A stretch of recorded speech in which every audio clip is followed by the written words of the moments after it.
누가복음 6장 38절에 보면 이런 말씀이 있습니다. 주라, 그리하면 너희에게 줄 것이니 곧 후이되어 누르고 흔들어 넘치도록 하여 너희에게 안겨주리라. 할렐루야. 우리 인간은 충만에 대한 그러한 간절함을 가지고 있습니다. 충만의 상태는 예측할 수 없는 삶을 살아가는데 있어 아주 든든한 안정감을 가져다 줄 것이라 생각하기 때문입니다. 우리는 시편 23편 1절의 말씀을 다 잘 알고 있습니다. 여호와는 나의 목자시니 내게 부족함이 없으리로다. 우리가 이 구절을 좋아하는 이유도 마찬가지입니다. 그러한 충만에 대한 간절함 때문일 것입니다. 그런데 우리 인간은 한정된 양 이상을 담을 수 없는 그릇과 같기에 우리에게 있어서 충만은 우리가 담을 수 있을 만큼 가득 찬 정도입니다. 그 이상은 있어봤자 옆으로 흘러 셀 뿐입니다.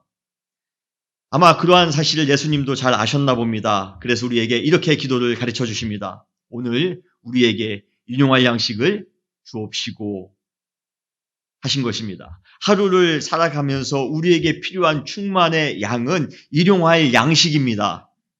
일용할 양식 이상의 양식은 우리에게 오히려 더 큰 탈을 줄 수가 있습니다. 그러나 그럼에도 불구하고 주님께서 가끔 우리에게 후이되어 누르고 흔들어 넘치도록 우리에게 주시는 경우가 있습니다.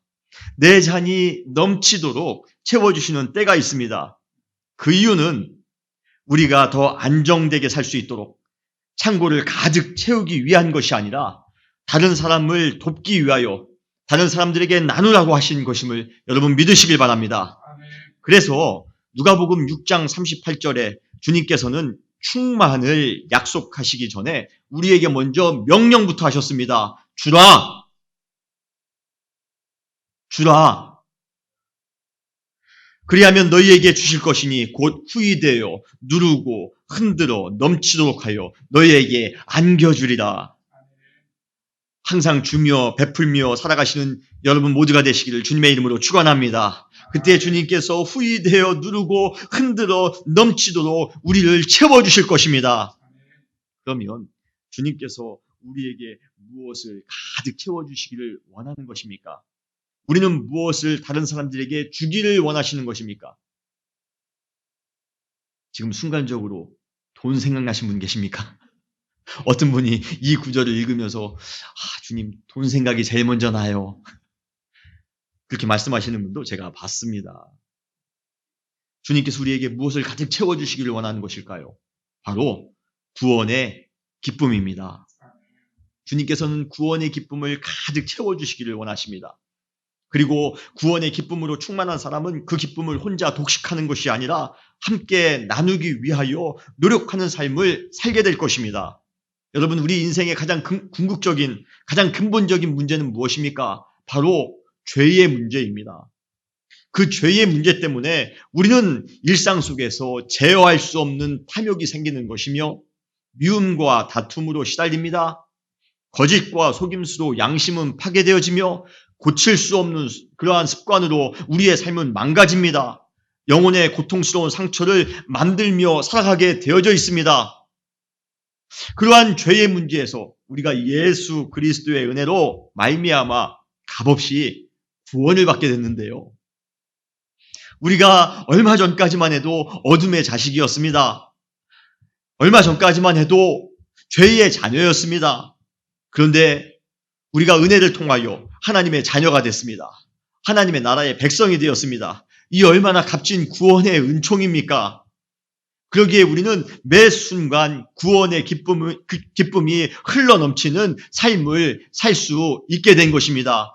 여러분 정말 그러한 삶을 살고 계시죠? 우리 선교사님만 그렇게 살고 계신 것 같아요.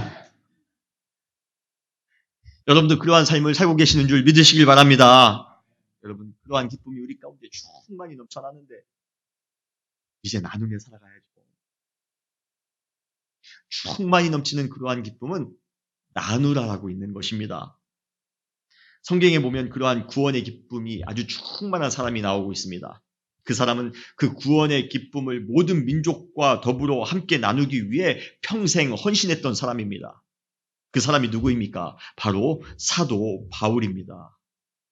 로마서 10장 1절에 보면 자신의 민족인 이스라엘을 향해 구원의 기쁨을 전하고자 하는 그러한 바울의 간절한 마음을 우리는 느낄 수가 있습니다. 로마서 10장 1절에 형제들아 내 마음에 원하는 바와 하나님께 구하는 바는 이스라엘을 위함이니 곧 그들로 구원을 받게 함이라 라고 말씀하고 있습니다. 이스라엘이 구원을 받도록 하기 위하여 구원의 기쁨을 함께 나누기 위하여 사도 바울은 최선을 다해 헌신했다는 것입니다. 그러면서 로마서 10장 2절로 13절에 바울은 구원의 역사를 이루기 위해 필요한 세 가지를 소개하고 있습니다. 첫 번째는 예수 그리스도입니다. 할렐루야. 당연하죠. 구원의 역사가 이루어지는 그 자리에 예수 그리스도가 중심임을 여러분 믿으시길 바랍니다. 그래서 바울은 예수님을 이스라엘 사람들에게 이렇게 소개하고 있습니다. 로마서 10장 4절에 그리스도는 모든 믿는 자에게 의를 이루기 위하여 율법의 마침이 되시니라 라고 말씀하십니다. 여기에 나오는 모든 믿는 자에게 의를 이루기 위하여라는 구절의 의미는 모든 믿는 자에게 구원을 주시기 위하여라는 말과 동일한 의미입니다. 오직 예수님만이 우리를 구원하시기 위하여 십자가의 고통을 당하셨습니다. 생명의 부활을 이루셨습니다. 그래서 우리에게 구원주가 되셨습니다. 구세주가 되셨습니다. 그러므로 구원 사건의 중심에는 변함없이 예수 그리스도가 있어야 됩니다. 두 번째로 구원의 역사를 이루기에 필요한 것은 믿음의 말씀입니다. 로마서 10장 8절에 보면 그러면 무엇을 말하느냐? 말씀이 내게 가까워 내 입에 있으며 내 마음에 있다 하였으니 곧 우리가 전파하는 믿음의 말씀이라 라고 말씀하고 있습니다. 이 믿음의 말씀은 예수 그리스도의 삶과 가르침, 사역과 인격을 전하는 사도들의 가르침입니다. 이 사도들이 예수님을 경험했습니다. 예수님의 은혜를 아주 가까이 직접 경험했습니다. 이젠 예수님이 안 계십니다. 사도들이 나가서 그 예수님을 전했다라는 것입니다. 그들이 본 그대로 예수 그리스도의 구원의 사건의 증인의 삶을 살아갔다는 것입니다. 바로 그들의 가르침이 이 믿음의 말씀입니다. 지금 우리에게 성경으로 남아 있습니다. 우리가 구원의 복음을 정확하게 이해하기 위하여 예수님을 정확하게 알기 위하여 하나님의 말씀 가운데 더욱더 집중하시는 여러분 되시기를 주님의 이름으로 축원합니다. 세 번째 구원을 이루기 위하여 필요한 것은 성도의 믿음입니다. 예수 그리스도로 우리가 믿음으로 반응하셔야 되는 것입니다. 로마서 10장 9절에 보면 내가 만일 내 입으로 예수를 주로 시인하며 또 하나님께서 그를 죽은 자 가운데서 살리신 것을 내 마음에 믿으면 구원을 받으리라.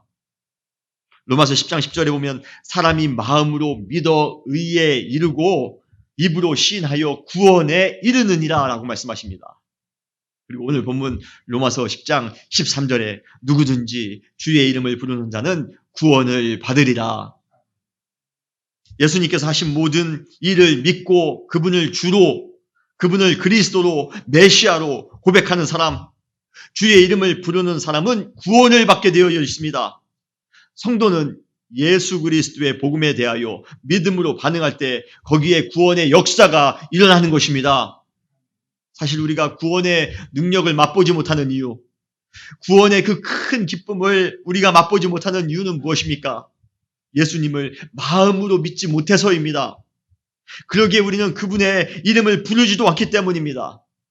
예수님을 믿고 그분이 우리의 주님이심을, 우리의 그리스도이심을 고백하시는 여러분 되시기를 주님의 이름으로 축원합니다. 그리고 그분의 이름을 부르시길 바랍니다. 그때 구원의 은혜와 기쁨이 우리에게 아주 뜨겁게 찾아올 것입니다.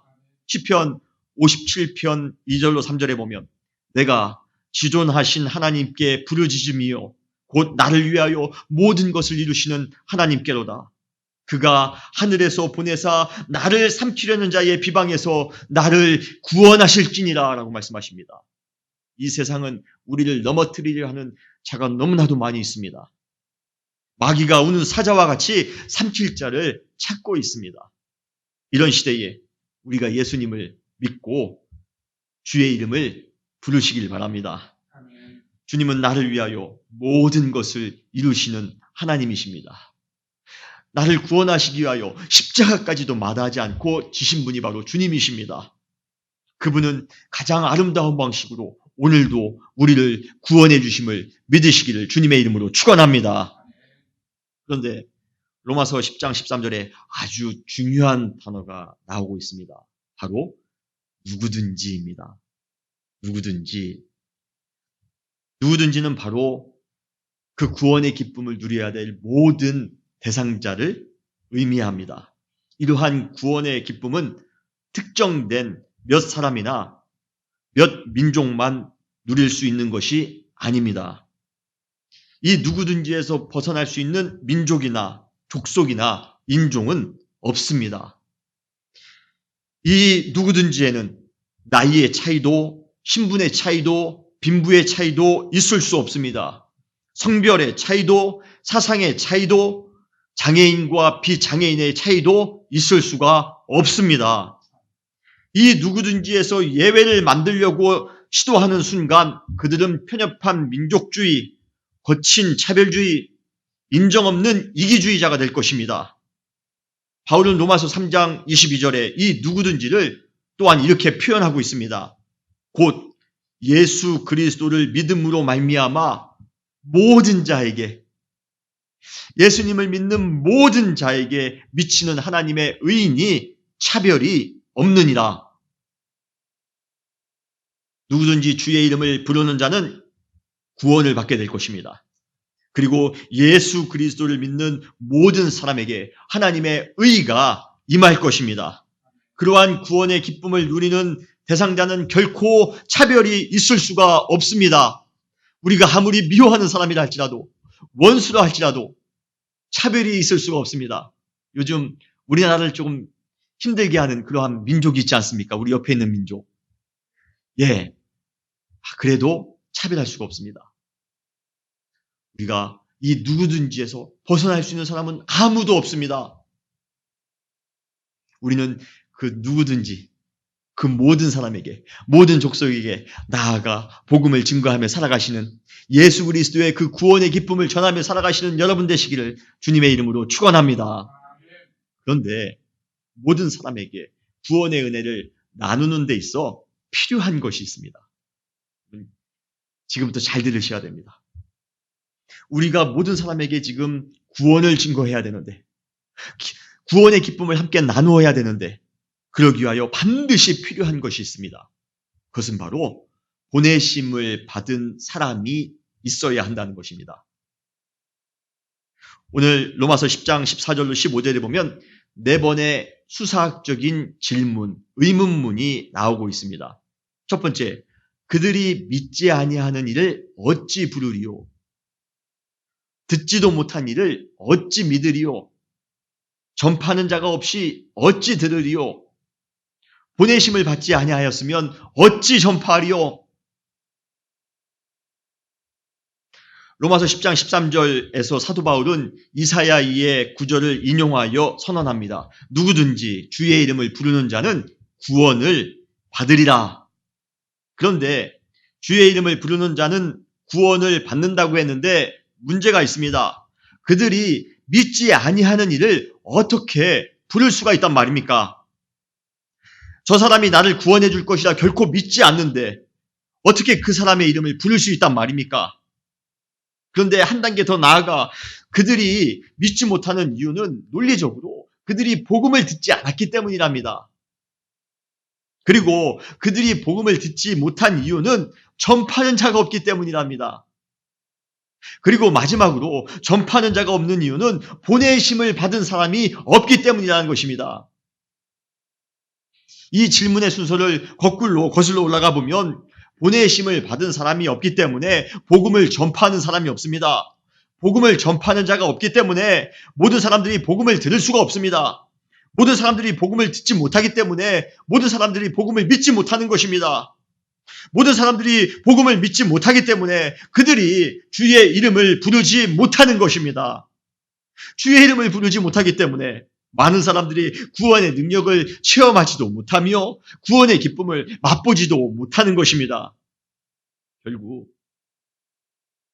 누구든지 주의 이름을 부르는 자는 구원을 받는다라고 했는데 그렇게 되지 못하는 결정적인 이유가 무엇인가? 깊이 파헤쳐 들어가 보니 보내심을 받은 사람이 없기 때문이라는 것입니다. 어느 공동체에서도 아무도 보내지 않습니다. 주님께서는 차고 넘치는 그 구원의 기쁨을 우리 교회 공동체 안에 주셨는데 그 교회는 그것을 모든 사람들에게 전파해 줄 사람이 그곳에 없다는 것입니다. 교회 공동체 안에, 가정 공동체 안에 우리끼리만 즐겁습니다. 우리끼리만 기쁨이 넘칩니다. 그래서는 안 된다는 것입니다. 주님께서 우리 안에 구원의 기쁨을 흔들어 넘치도록 주시는 이유는 그 기쁨을 모든 사람들과 더불어 모든 이웃과 열방과 민족들과 함께 나누도록 하기 위해서입니다. 다시 말해 보내는 사역을 하라는 것입니다. 보내는 사람이 없는데 어찌 주의 이름을 부를 수 있단 말입니까? 그래서 구원의 기쁨이 넘치는 교회를 보면 보내는 사역에 얼마나 열심인지 모릅니다. 전도하기 위하여, 선교하기 위하여, 복음을 믿지 않는 사람들에게 복음을 증거하기 위하여 얼마나 열심을 갖는지 모릅니다. 저는 우리 은혜교회가 모든 사람이 이 아이오와의 지역에 있는 모든 한인들 그리고 모든 족속들, 모든 열방들, 모든 민족들이 구원을 받는 그 순간까지 보내는 사역에 최선을 다하는 교회가 되었으면 좋겠습니다. 그러한 보내는 교회가 되는 우리 은혜교회가 되시기를 주님의 이름으로 축원합니다. 한동안 축구선수 박지성의 발이나 발레리나 강수진 씨의 발이 화제가 된 그러한 때가 있습니다. 한번 보실까요? 이쪽이 박지성 발이고요. 저쪽이 강수진 씨, 발레리나 강수진 씨의 발입니다. 그들의 발은 수없이 많은 연습으로 인해 굳은 살로 거의 망가지다시피 한 그런 형태이지만 모든 사람들이 그들의 발을 보면서 못생겼다고 비웃거나 조롱하지 않습니다. 대부분의 모든 사람들이 저 발을 볼 때마다 아름답다, 감탄합니다. 존경스럽다, 감탄합니다. 어떤 한 분야에서 최고가 되기 위해 노력한 발은 모든 사람들에게 큰 감동과 도전을 주게 되어 있습니다. 로마서 10장 15절에 보면 사도 바울의 마음에도 큰 감동을 준 발이 있습니다. 아름답도다. 좋은 소식을 전하는 자들의 발이요. 이 세상에서 가장 아름다운 발은 좋은 소식을 전하기 위해 보냄을 받은 자들의 발입니다. 여러분 조금 이따 우리 선교사님 발 한번 보시기 바랍니다. 복음을 전하기 위해 조건을 따지지도 않고 낯선 민족을 향하여 가는 발, 구원의 기쁨을 함께 나누기 위해 좀 불편한 자리라도 언제든지 향하여 나아가는 발, 지역의 복음화와 영혼 구원을 위해 자기의 것을 아낌없이 희생하며 나아가는 발, 아골골짝 빈들에도 복음을 들고 나아가는 발, 이 모든 발은 이 세상의 어느 발보다도 가장 아름다울 것입니다. 과연 여러분의 발은 아름답습니까? 우리 한번 다음 주에 한번 세족식 한번 할까요? 누구 발이 가장 아름답나? 주님께서 우리에게 후히되어 누르고 흔들어 넘치도록 채우셨습니다. 그렇다면 이제부터는 줘야 되지 않을까요? 베풀어야 되지 않을까요? 그러기에 우리 은혜교회는 보내는 교회가 되기를 원합니다. 우리 모든 성도님들은 보냄을 받는 그러한 사람들이 되시기를 바랍니다. 매 주일 예배는 파송의 예배가 되었으면 좋겠습니다. 매주 우리는 이 지역에 선교사가 되어 지역의 선교사가 되어 충만한 구원의 기쁨을 가지고 지역의 모든 사람들에게 나아가 예수 그리스도의 구원의 복음을 전하며 살았으면 좋겠습니다. 그때 우리의 발은 이 세상에서 가장 아름다운 발이 될 것입니다. 마지막 날에 주님께서 우리를 심판하실 때 제일 먼저 무엇을 볼까 생각해 보았습니다. 저는 예수님이 우리를 심판하실 때 야, 발 한번 보자 하실 것 같습니다. 그때 주님께서는 우리의 발을 보면서 감탄하셨으면 좋겠습니다. 아름답도다. 아무개 성도요. 아무개 집사요. 아무개 권사요. 아무개 장로요. 아무개 목사요. 아름답도다. 좋은 소식을 전하는 자들의 발이요. 여러분, 아름다운 발을 가지고 나아가 복음을 증거하며 살아가는 그런 여러분들이 되시기를 주님의 이름으로 축원합니다. 우리 은혜교회는 보내는 교회가 되기를 주님의 이름으로 축원합니다. 다시 기도하시겠습니다.